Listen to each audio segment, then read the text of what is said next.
பாக்கிறதுக்கு பச்சை பாம்பாட்டமே இருக்குது பாருங்க. ஆமா வயசு நம்ம ஊரு பாருங்க எத்தனை சோடு இருக்குதுங்க. காய் அலஞ்செடிதான் காய் நிறைய சொப்பு சொப்பா தொங்க அருமையா பெருசா வளருமா? கொஞ்சம் வளரு ஒரு முளமே இருக்குது. இதுதான் பாத்தீங்கன்னா எங்க ஊர் பீன்ஸ், அதாவது பொரியல் தட்டை அப்படின்னு சொல்லுவாங்க. தட்டைக்காய் பொரியல் தட்டை அப்படின்னு சொல்லுவாங்க. உங்க ஊர்ல என்ன பேர் சொல்லுவாங்கன்னு கமெண்ட் பண்ணுங்க. ஏன்னா இங்க வந்து இப்படிதான் சொல்லுவாங்க. இன்னைக்கு வந்து பாத்தீங்கன்னா இந்த தட்டைக்காய் வந்து நல்லா பொரியல் பண்ணி இன்னொன்று செய்ய போகிறோம். அது என்னென்னா நிறைய பேர் வந்து கேட்டுக்கிட்டே இருந்தீங்க அரிசி பருப்பு செய்யுங்க அரிசி பருப்பு செய்யுங்கன்னு. அது அரிசி பருப்பு மட்டும் இல்லை, எங்கள் ஊர் பிரியாணியே அவசரத்துக்கு செஞ்சுருவோம். பொம்பளைங்களுக்கு கிடைத்த வரப்பிரசாதம்னே சொல்லலாம். ஏன்னா ஏதோ ஒரு வேலை செஞ்சுட்டு நம்ம ரொம்ப டயர்டாக இருக்கோன்னு வச்சுக்கோங்களேன், இங்கே இருக்கவங்களுக்கு தெரியும். அந்த டைம்ல வந்து கை கொடுக்குற ஒரே சாப்பாடு அந்த அரிசி பருப்பு தான். அதை தான் வந்து இன்னைக்கு நாங்கள் சூப்பராக இருக்கும். கொஞ்சமாக இது சீக்கிரத்தில் செஞ்சிடலாம், டேஸ்ட்டும் நல்லா இருக்கும். அதை தான் இன்னைக்கு வந்து நாங்கள் இந்த காயை பொரியல் பண்ணி. ஆமா, இந்த ஊர் ஸ்பெஷல்லே வந்து அரிசி பருப்பு தான். நிறைய பேருக்கு தெரியும், இந்த சைடு இருக்கவங்களுக்கு தெரியும், நிறைய பேருக்கு தெரியாம கூட இருக்கலாம். இன்னைக்கு அதுதான் செய்ய போறோம். தட்டைக்காயை வந்து பொரியல் பண்ணி அரிசி பருப்பு சாப்பாடு. இந்த ஊர் பெசலும் தவிர என் பையனுக்கு ரொம்ப ரொம்ப பெசலும். அடிக்கடி அரிசி பருப்பு சோறு செய்யுங்கம்மா போசியில வச்சு செய்யறப்போ இறக்கி வைக்கிற பாய் சோறு இருக்காதுங்க, கஞ்சியோட தோடி கஞ்சி சாப்பாடு. அது எங்களுக்கு எல்லாத்துக்குமே பிடிக்கும். இது இருக்கிறது இப்போ தொலை வயசு பொரிச்சிடலாங்களா எல்லாத்தையும்? பொரிச்சிட்டு பொரியல் இந்த பக்கம் நிறைய இருக்குதுங்க. ஆமா இருக்கும். செடி பெருசா பெருசா முத்து முத்தா தொங்கு நிறைய. சின்ன எவ்வளவு காய் பிடிச்சிருக்கு. செடி படகு. இது ஏன் நான் எங்க ஊர் பீன்ஸ் சொன்னேன்னா, இதை வறுத்தோம்னா டேஸ்ட் வந்து கிட்டத்தட்ட பீன்ஸ் மாதிரியே இருக்கும். சூப்பரா இருக்கும் டேஸ்ட். வாங்க பறிக்கலாம். எத்தனை காய் பிடிச்சிருக்கு பாருங்க சின்ன செடியிலேயே. இங்க பாருங்க, இது 1.5 முளை இருக்கும் மாட்டேங்குது. இங்க பாருங்க பச்சை பாம்பாட்டம் எத்தா சோடு இருக்கு பாருங்க. வளர்த்தியே கிடக்கு. இங்க இருக்குது, இங்க இருக்கு. இந்த காய் ஒரே மாதிரி தெரியுமா? கலரா இருக்கு. அங்க பாரு. ஆஹா, அருமையா இருக்கு. ஒரு 10 நாள் கழிச்சு வந்து கொஞ்சம் நல்லா பிஞ்ச மாதிரி தெரியுது. இது வந்து கொஞ்சம் கொஞ்சம் பரவாயில்ல. துணூண்டு செடியில எத்தனை காய்? ஒரு நாம்பு இருந்ததுன்னா அரிஞ்சு அவ்வளவா கொஞ்சம் போட்டு ஒரு 4 காய் இருந்தாலே வணக்கிடலாம். ஆமா சரி, நீ பொரிய ஐஸ்ல நாங்க அவரைக்காய் இருந்தாலும் சரிங்க பொரிச்சிட்டாங்க. காய் இந்த கட்டப்பு எல்லாமே நல்லா பிடிச்சிருக்கு. பனிக்கு மழை பனிக்கு.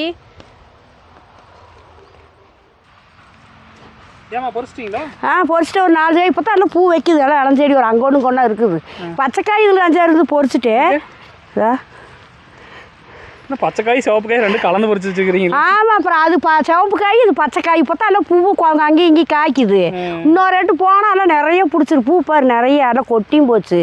பூ நீ மறுபடியும் பிடிக்க பாருங்க. தக்காளி காய்ச்சிருக்கு.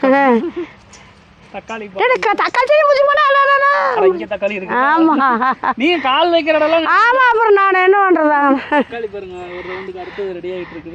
எல்லாம் பந்தல் மாதிரி மேலே தூக்கி குச்சியில கட்டி விட்டோம்னா மேலே காய்ச்சிக்கு நல்லா. இது வந்து சிவப்பு அவரைக்காய். சிவப்பு அவரைக்காய் நாட்டுக்காய் நம்ம வருஷம் இருக்க போடுறது. அது 2 காய் தான் இருந்திருக்க மாட்டேங்குது. அதுல பார்த்தா பூ வச்சிருக்குது. நீ காய்க்கு 2 வாங்க போலாமா? இன்னொரு சோரக்காய் அப்புறம் உண்டுனா உரப்படுறதுக்காச்சு ஒரே முட்டை. நீ அப்புறம் இந்த எட்டில் கொஞ்சம் விட்டுருச்சு. நீ பாரு இன்னொரு எட்டு போட்டு பனிக்கு நிறைய காய்க்கு. பனிக்கு மட்டும் எல்லா காய் கசமும் நல்லா வரும். இந்த ஆமாம், மொந்த வாழையாத்தான் தெரியல. அது இன்னும் மொந்தையாத்தான் இருக்க மாட்டேங்குது. அதில் நான் காயை வெட்டுனதும் இல்லை காய்ச்சதும் இல்லை. இப்போ தான் முதல்ல காய்க்குது. அதை தண்ணி ஓட்டமாக பார்க்குறதும் இல்லை. கத்திரிக்காய் இருக்கு, பொரிச்சிட்டு வா. 1-2 காலை சாம்பாரில் போட்டுக்கலாம்.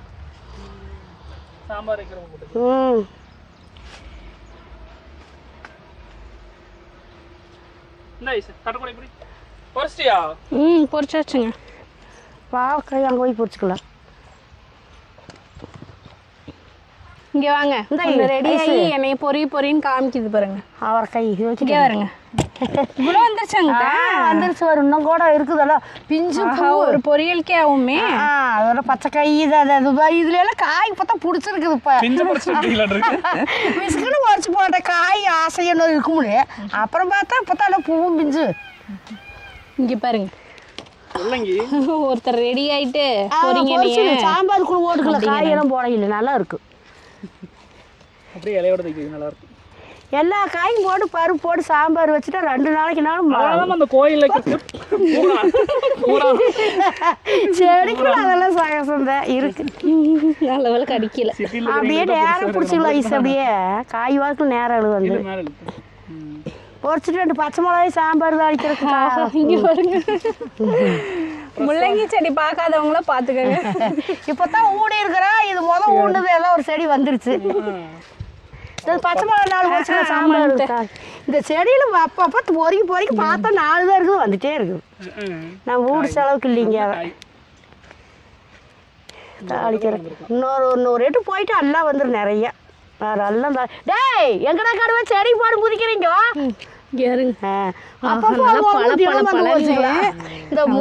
இந்த செடி மிளகா அவ்வளவு ருசியா இருக்கு வயசு. ஆமாங்க நல்லா இருக்கு. நேற்று நான் பழைய போ தட்டை கூட பத்தலை. பீக்கங்காய் நேற்று நாங்க கடைஞ்சிட்டோம் 4 காய் நேற்று. இதென்ன ஒட்டுக்கொட்டுக்கா பிஞ்சு விடுது கொத்துக்காயா? ஆமா அதெல்லாம் இடம் விட்டு போற செடியே வளர்த்து போச்சு, ஆனா காய்ச்சிக்கிட்டே இருக்குது.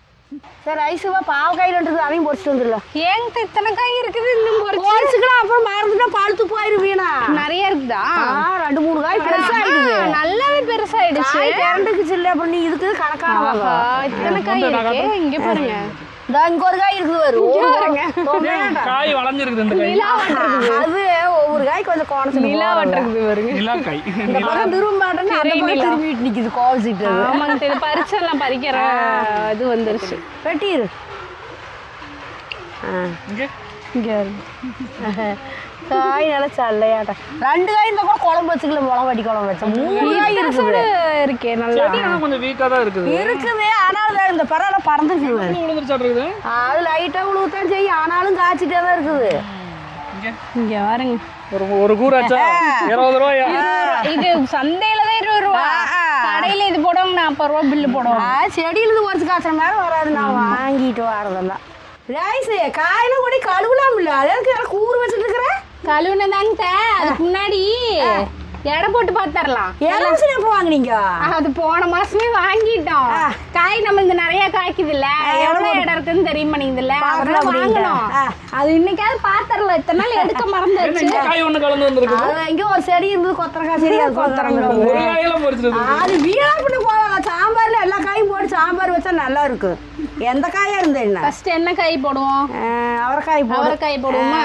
ஃபர்ஸ்ட் இது பண்ணிக்க. என்ன வெறும் பையோட போடுற? பையோட வெயிட் 0 பண்ணிக்கலாங்க. சரி சரி சரி. நம்ம 50 கிலோ பொரிச்ச மாதிரி வெயிட் எல்லாம் போட்டு பார்த்துட்டு நம்ம என்ன வெயிட் காட்ட முடியுது? 0 தான். இதுவே 200 கிராம் இருக்குது. 200 கிராம் வெயிட்டா இருக்கு. இந்த டேர்ன் இருக்கறதால தருமா? அது வந்து 0 வை. ஓகே பைய வந்து இப்ப 0 பண்ணியாச்சு. ஃபர்ஸ்ட் நம்ம அவரைக்காய் போட்டுறலாம்.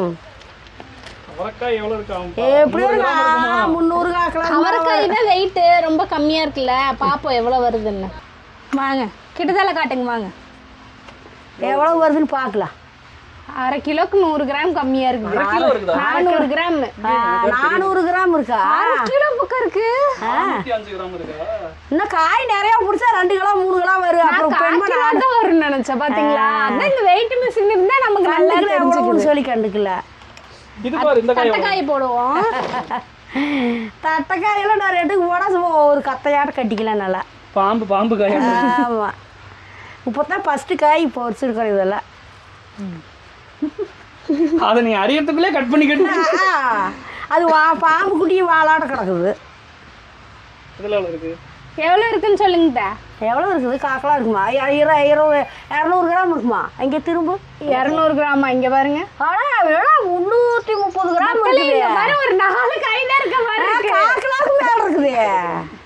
அது 1 கிலோக்கு மேல இருக்கு பாருங்க. காய் வந்து கம்மியா இருக்கிற மாதிரி இருக்கு. நான் கூட ஒரு 200 கிராம் வந்துருக்கிறேன். பரவாயில்லையா? அப்ப இந்த இடம் மிஷின் இருந்தா எதுனாலும் எடை போட்டு பாத்துக்கலாம். கடையில ஏமாத்துறாங்க பாத்தீங்களாங்க, மளிகை கடையில நம்ம வாங்கிட்டு வந்து வீட்டுல எடை போட்டு பாத்துக்கலாம். எடை போட்டு கம்மியா இருந்தா உடனே கொண்டு போய் கேட்டுக்கலாம். என்ன நாங்களும் விசிறு வச்சிருக்கிற மாதிரி ஏமாத்த முடியாது அப்படின்னு சொல்லலாம்ல. இங்க திருப்பி காட்டுறதுக்கு நீங்க சொல்லணும். அவன் திரும்ப அப்புறம் நீங்க சொல்லுங்கன்ற உங்க கண்ணு வெயிட்ல சொல்லுங்க. ஒரு 400 வருமா? 1/2 கிலோ இருக்குங்க.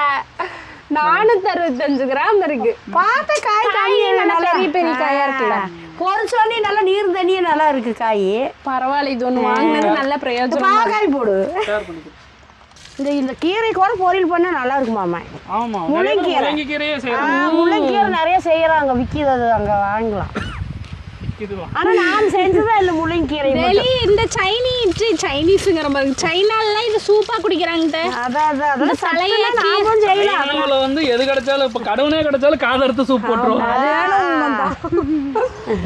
தவளை சூப்பெல்லாம் திங்கறாங்கல்ல. ஐயோ அம்மா, நம்ம ஊர்ல கோழி பண்றக்க மாதிரி அங்க தவளை பண்ண இருக்குது. எங்க அம்மா ஒரு நாள் தவளையை போட்டு செக்கில் இடிச்சு சூப் வச்சு கொடு. தவளை 65 போட்டு சாப்பிடலாம். நீங்க எதை கொடுத்தாலும் நானும் இனிமேல் சாப்பிடக்கூடாதாட்டம் பயமா இருக்கு. நல்லா நீளமா இருக்கு. சந்தையில வாங்கிட்டு பார்த்தா வாடி லோலோன்னு தொங்குது. இதோட இன்னொரு கொத்து வச்சிருப்பாங்க. மண்ணு தான் இருக்கு, அவ்வளவுதான் இருக்கு. அதெல்லாம் யூரியா போட்டு ஹைபிரிட். இது நாம சும்மா அப்படியே இளதலை போட்டு அப்படியே இயற்கையா வர்றது. சரி போலாமா? சரி போலாங்க. கழுவுனதெல்லாம் எடுத்து வை. ஐசா, இது என்ன அருவானு கொண்டாடுக்குள்ளேயே அரிஞ்சு ஆரம்பிச்சிட்டியா? ஆமாங்க, அதை யார் தூக்கிட்டு இருக்கிறது, அதுக்குள்ள சரி அரிஞ்சுக்கலாம். கத்தி அன்னைக்கு வாங்கினேன், அதுல கொண்டாந்து. கத்தி நல்லா இருக்குது. நல்லா இருக்கா? நல்லா டிசைனா இருக்குது. சரி ஒரு டைவாவது வாங்குவோன்னு வாங்கினேன். நல்லா ஷார்ப்பாவும் இருக்கு அரியத்துக்கு. இந்த மாதிரி எங்களுக்கு இந்த அருவாமனை கால் நீடி போட்டு வந்து வருது அரிஞ்சாத்தான் எங்களுக்கு பிடிக்குது. எங்களுக்கு பழகி போச்சு. அந்த அதை அறிங்க உங்களுக்கு பிடிக்குது இல்ல? இந்த வெங்காயம் தக்காளி அறிங்க. இந்த பலகை அரியத்துக்கு நல்ல வசதியா இருக்குதுங்க. அது இந்த இது வந்து மரப்பலகை என்கிட்ட இதுலயே வந்து வேற இந்த பிளாஸ்டிக் அதெல்லாம் இருக்கு. அதெல்லாம் வந்து என்ன ஆகுதுன்னா நம்ம அறியா அந்த இது பிளாஸ்டிக் வர ஆரம்பிச்சிருது. இப்ப நம்ம இப்படி காயோட அள்ளி போடும்போது அதையும் சேர்த்து இது பண்ணலாம். இது வந்து கொஞ்சம் பரவாயில்ல. மரம் ஒண்ணும் பிரச்சனை இல்லை எங்களுக்கெல்லாம். அப்ப எந்த பழவை உட்கார்றதுக்கே உட்கார மரம் வாங்கி தர மாட்டாங்க. முட்டியாட்டம் எடுத்து போட்டு உட்காந்துக்குவோம். சிவரு மரம் தான் அப்போ இல்ல. நான் அதுலதான் அப்படியே தான் புழங்கிட்டு இருக்கிறேன். உங்களுக்கு அருவாமனை தான் கம்ஃபர்டபிள். எங்களுக்கு இந்த வரைக்கும் அரியற கணக்கு தான் பிடிக்கும். அதெல்லாம் வலிச்சு புள்ள எறிகிறது. அது பாருங்க, இப்ப டிசைனா வந்திருக்குது.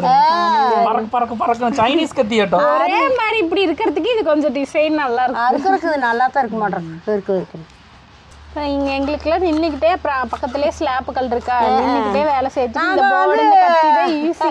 பக்கத்துலயே அடுப்புக்கிட்டே நின்று அரிஞ்சு அப்படியே தூக்கி போட்டுக்கலாம். நாங்கெல்லாம் அடுப்பு கூட கீழே உட்காந்து சோறாக்கினா அப்படியே இதெல்லாம் அடுப்பு தீ தள்ளிட்டு போட்டு இதெல்லாம் முறத்தை வச்சு அப்படியே அரிஞ்சுக்குவோம். இதை விட நாங்கள் முன்னையெல்லாம் இலையோட முதல்ல சிவூர் முறத்துக்கு முன்னே இந்த முறத்துல இலைய அறுத்து வச்சு அதுக்கு மேலே காய் எறிவோம். சாணி முறத்துல சாணி ஆயிருந்து ஒரு சின்னதாக இலைய அறுத்து அது மேலே வச்சா காய் தேங்காய் திருவுறது எல்லாம். இது வந்ததுக்கு அப்புறம் தான் எதுவும் இல்லை. அது இதுலயே அரிஞ்சுக்கிறோம். அவ்வளோதாங்க, காய் எரிஞ்சாச்சு. சரி அரிசி பருப்பு தாளிச்சு விட்டுட்டு அப்புறம் காய் வணக்கலாமா? இல்லைங்க பெரியவ ரொம்ப பசிக்குதுங்கிறா. நான் போய் உள்ள கேஸ் அடுப்புல தாளிச்சு விடுறேன். காய் மட்டும் நீங்க வணக்குங்க. அப்புறம் சரியா போய் நம்ம சாப்பிட்டு சீக்கிரம் ஆயிடும். வேற பசிக்குங்கிறா. ஆமா மணி ஆயிடுச்சா? எவ்வளவு நேரம் பொறுப்பா பசியோட கிடப்பா. ஒரு நாளைக்கு கண்டுக்க மாட்டா, ஒரு நாளைக்கு பசியா. இப்ப வீட்டுல எப்ப கேசுன்னு தெரியும். வீட்டுல இருக்கங்காட்டி பசிக்குது. அரிசி பருப்புக்கு வந்து பாத்தீங்கன்னா அரிசி பருப்பு சோறுக்கு பாத்தீங்கன்னா அரிசியும் பருப்பும் ஒன்னாவே இப்படி ஊற போட்டுக்கலாம். இந்த டம்ளரில் வந்து ஒரு டம்ளர் அரிசி எடுக்கிறீங்க அப்படின்னா நிறைய பேர் பார்த்தீங்கன்னா 1/4 டம்ளர் பருப்பு எடுப்பாங்க. நான் வந்து 1/2 டம்ளர் எடுத்துப்பேன். பருப்பு நிறைய போட்டால் நல்லாவும் இருக்கும். அது போக அது சத்து தானுங்க. அதனால நான் வந்து 1/2 டம்ளர் பருப்பு போட்டுக்குவேன். ஸோ 1 டம்ளர் அரிசிக்கு 1/2 டம்ளர் பருப்பு வந்து கரெக்டாக இருக்கும். அவ்வளோதான். ஒன்றாவே ஊற போட்டுக்கலாம். தனியாக ஊற போடணுன்னு அவசியம் இல்லை. ஒன்றாவே இந்த மாதிரி ஊற போட்டுருக்கலாம். ஒரு 1/2 மணி நேரத்துக்கு முன்னாடி ஊற போட்டாலே போதும், நல்லா வந்து வெந்துடும். இப்போ வந்து தாளிச்சு விடுவோம். அரிசி பருப்பு செய்கிறது வந்து பெரிய வேலையெல்லாம் கிடையாது. ரொம்ப ஈஸி. நான் சொன்னேன் பார்த்தீங்களா, ரொம்ப நமக்கு வந்து சலுப்பாக இருக்கும். ஐயோ நைட்டு சோறு செய்யணுமே அப்படின்னு நம்ம நினைக்கும் போது கை கொடுக்குற ஒரு வரப்பிரசாதம் தான் உண்மையாலுமே. ஏன்னா ஈஸியாக வெங்காயம் தக்காளி தாளிச்சு விட்டு அரிசியை கொட்டணுமா சாப்பிட்டோமா. ஏன்னா நம்ம ரொம்ப டயர்டாக இருக்கும்போது பார்த்தீங்கன்னா நமக்கு டயர்டாக இருக்கான்னு நமக்கு தான் தெரியும். அவங்க வந்து சாப்பாடு வேணும்னு எதிர்பார்ப்பாங்க. அந்த டைமில் இது வந்து ஈஸியாகவும் இருக்கும், அவங்களுக்கு ஏற்ற மாதிரி டேஸ்ட்டாகவும் இருக்கும். அதுதான் வந்து மெயினாக மேட்ரு. ஃபஸ்ட்டு வந்து இதுக்கு பூண்டு மெயினாக பூண்டு போடணுங்க. பூண்டு ஒரு 4 பல்லு வந்து தட்டி போடணும். அப்போ தான் நல்லா வாசமாக இருக்கும். அதனால் நான் வந்து பார்த்திங்கன்னா இந்த இடிகளில் வந்து தட்டிக்கிறேன். நல்லா வந்து 1 2 தட்டினா போதும். தட்டிட்டு அடுப்பு பற்ற வச்சிட்டேனா எண்ணெய் ஊற்றிக்கலாம். கடலெண்ணெய் வந்து கொஞ்சம் ஊற்றிக்கங்க. அதுக்கப்புறம் வந்து மெயின் டேஸ்ட் கொடுக்கறது வந்து தேங்காய் எண்ணெய் வந்து கொஞ்சம் ஊற்றுங்க. ரொம்ப ஊற்றிடாதீங்கங்க, கொஞ்சமாக ஒரு கொஞ்சம் இவ்வளோ தான் போதும். துளி உண்டு கடலெண்ணெய் கொஞ்சம் ஊற்றுறீங்கன்னா அதை விட கொஞ்சம் கம்மியாக தேங்காய் ஊற்றணும். என்னடா தேங்காய் எண்ணெய் வந்து இந்த வாட்டர் கேட்டில் வச்சுருக்கீங்கன்னு நினைப்பீங்க. நாங்கள் ஆட்டினது அதனால் எந்த டப்பாலாம் ஃப்ரீயாக இருக்கோ அதில் ஊற்றி வச்சுக்குவேன் நான். இங்கே பார்த்தீங்கன்னா நுரையாக வரும். என்னடா நுரையாக வருதுன்னு நினைப்பீங்க. அது வந்து நாங்கள் செக்கில் ஆட்டிட்டு வந்து தேங்காய் எண்ணெய்ங்கிறதுனால நுரை வருது. தேங்காய் எண்ணெய் ஊற்றினங்காட்டி தேங்காய் எண்ணெய்னாலே மேக்ஸிமம் நுரை வரும் சாப்பாட்டுக்கு சமைக்கும்போது. அவ்வளோதாங்க. இது ரொம்ப இந்த வெங்காயம் வந்து ரொம்ப பொரியணும், பிரியாணி பதத்துக்கு வணங்கணும் அப்படிலாம் கிடையாது. 1-2 வணங்கினா போதும்.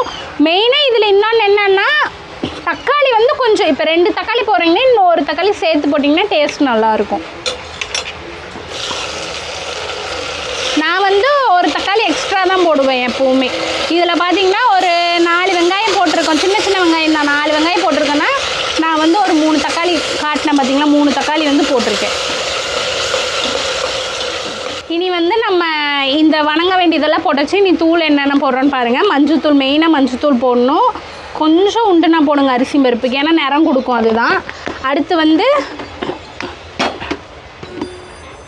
ஒரு 1/2 ஸ்பூன் தான் நம்ம, ஏன்னா பச்சை மிளகாயும் போட்டிருக்கோம் வர மிளகாயும் போட்டிருக்கோம். அதனால் ஒரு 1/2 ஸ்பூன் பார்த்தீங்கன்னா 1/2 ஸ்பூன் கம்மியாகவே எடுத்துக்கோங்க மிளகாத்தூள். அப்புறம் மெயினான இதுவும் ஒரு மெயின் இன்க்ரீடியன்ட் தான். நிறைய பேர் வந்து சாம்பார் தூள் போட மாட்டாங்க, ஆனால் போட்டு செஞ்சு பாருங்களேன், ரொம்ப டேஸ்ட்டாக இருக்கும். சாம்பார் தூளும் ஒரு 1/2 ஸ்பூன் சாம்பார் தூள். அவ்வளோதாங்க. இவ்வளோ தான் இந்த சாப்பாடு செய்கிறதுக்கு. இதை நல்லா வணங்க விட்டுட்டு எண்ணெய் மேலே வர வரைக்கும் மதங்க விட்டுட்டு அரிசியும் பருப்பையும் எடுத்து கொட்டி தண்ணி எல்லாம் ஊற்றி வச்சிட்டோம்னா முடிஞ்சு அரிசியும் பருப்பு. ரொம்ப ஈஸி, பட்டுன்னு செஞ்சிடலாம். டேஸ்ட்டு வந்து இதே நான் சொன்ன மாதிரி செஞ்சு பாருங்க, டேஸ்ட்டு சூப்பராக இருக்கும். செஞ்சு பார்த்துட்டு மறக்காமல் கமெண்ட் பண்ணுங்க. நல்லா இல்லைன்னு திட்டாதீங்க, நல்லா இருக்கும் கண்டிப்பாக.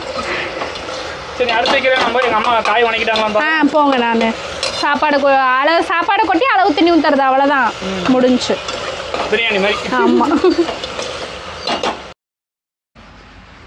ரெடி ஆயிடுச்சாம்மா? இப்போ ஆயிட்டு இருக்கு.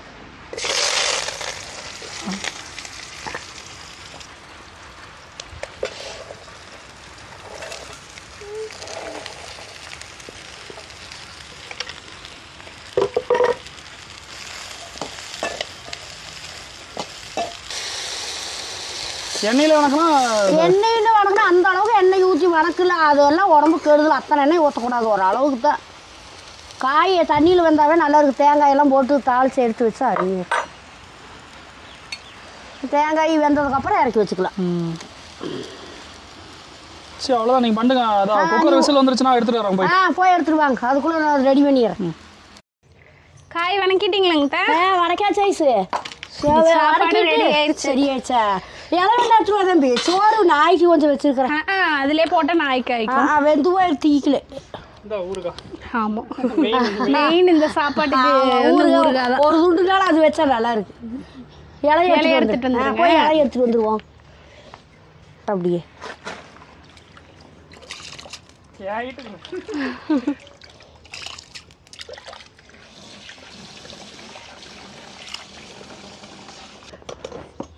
அட எங்க அப்பா கம்மன்னு மறக்குது. இதுதான் அரிசியும் பருப்பு. பசிக்கு நல்ல சோறு. நான் இப்படி வந்துக்கிறேன். பாப்பாக்கு 2 பேருக்கு இங்கே சோறு அதான் மணக்குது. எப்படி இருக்குங்கட்டா? சூப்பர், வேற லெவலு. வேட்டி சொல்லு வேலை லெவல் அசத்தல். சூப்பரா இருக்குது. நெய் இல்லைங்க, இல்லைன்னா நெய்யும் ஊற்றி சாப்பிட்டோம்னா இன்னும் நல்லா இருக்கு, சூப்பராக இருக்கும். வெண்ணெய் எடுத்து வச்சிருக்கோம், இன்னும் உருக்காம இருக்கு நெய். இன்னைக்கு நெய் மட்டும் மிஸ் ஆயிடுச்சு. அமிர்தமாட்டு இருக்குது. பிரியாணியெல்லாம் தோத்து போயிடும். ஆமாம், அவ்வளோதாங்க. ரொம்ப நாளாக கேட்டுட்டு இருந்த அரிசி பருப்பு எப்படியே இன்னைக்கு செஞ்சுட்டோம். நீங்களும் செஞ்சு சாப்பிட்டு பார்த்துட்டு கமெண்ட் பண்ணுங்க. அவ்வளோதான், பாய். அப்படியே சப்ஸ்கிரைப் பண்ணிருங்க.